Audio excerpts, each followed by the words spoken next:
what can Fringers expect this year? Tell us all about that. Well, they can expect a little bit more. We have 220 shows on the inside this year.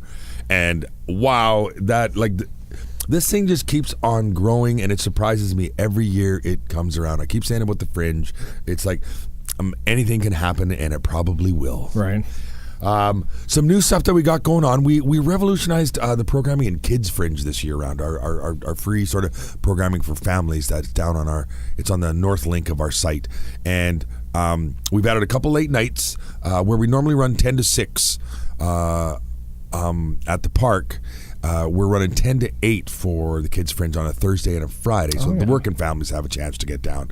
And we got some wonderful programming that's happening in those nights. We're going to have some Cree powwow dancing as one of them. We have a strong woman show that's going to happen. Nice. I'm super I want to check stoked. that out. Oh man, I was like, what, a strong woman show? That's incredible. Yeah, that's cool. And then I don't know if you heard of these cats. Rhythm Speaks. No. There's some really cool b-boys, and so they're gonna do some breakdancing, and then they're also gonna then just teach the little youngins something awesome. as well. I always love when it's like you can perform and then get the kids active as well. It was one of the things that we talked about there. We're bringing back the 50-50 draw this year, and what's great that we're gonna do that I think is going to make it like an Oilers or at the Commonwealth sort of game. We're going to have a cumulative draw so that each day that pot's going to get bigger and bigger and bigger. And I think that's going to be something that's really cool.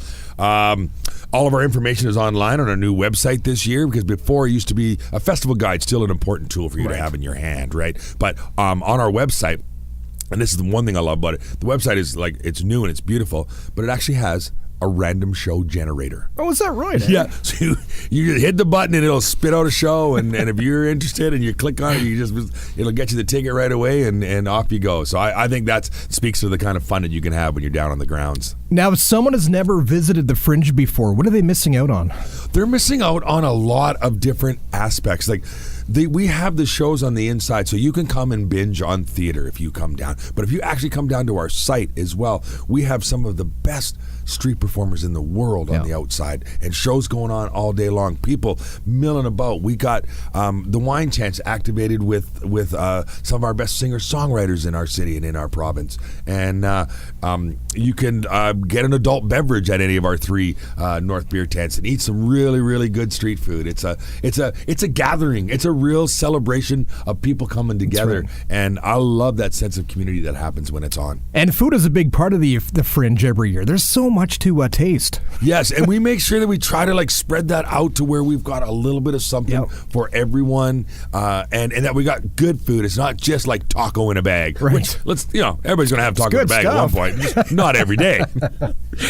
Tickets. Where can we get tickets? You can head to our website at fringetheater.ca and get them done. If you want to walk on down when we're open, you can come to our main box office, which is located at the ATB Financial Arts Barns in the Westbury lobby, or at one of our 6 satellite locations spread around the venues as well. Now, as we know, Edmonton parking can be brutal at times. Say, get on the LRT to drop you off the university. Come down on a bus, or take the streetcar across the high level. If you want to ride your bike, we have an excellent bike valet service. So you can come down to the site, and just north of our main building, in a field in between our main building and the old Strathcona Performing Arts Center, we have a bike valet service, and we'll take your bike in and we'll look after it until you're ready to go. Oh, that's cool, man. Yeah, you bet. Let's talk about, we were talking briefly about the official program. Now, you guys put a lot of work into this thing every year. Is it back this year? It is. Okay, it is, yes. And that guide is, it's such a massive amount of information, and we've been trying to figure out how not to make it too weighty, but actually have everything that it needs to have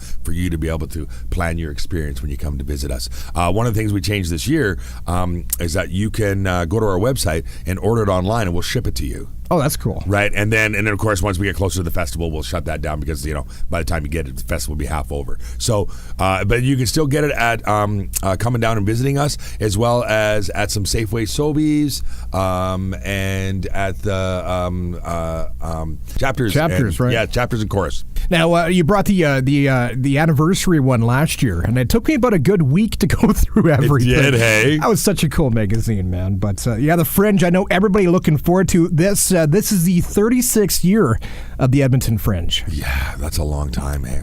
The community just gets so ramped up for the festivals in our summer. You know, we put up with so much winter that we just got that warm weather going on, and this one seems to be a real must for everyone. Yeah. And it's honor that, and I'm humbled by everybody wanting to come be a part of what's going on. And we're hoping for heat. Yeah, let's please have some heat for sure. Let's talk about the diversity of the Fringe Festival. We also have some amazing talent out there. Yeah, we sure do, and we have someone sitting with us with that kind of talent, and we'll let her introduce herself. Hi. I'm Kelsey Wolver. Hey, Kelsey.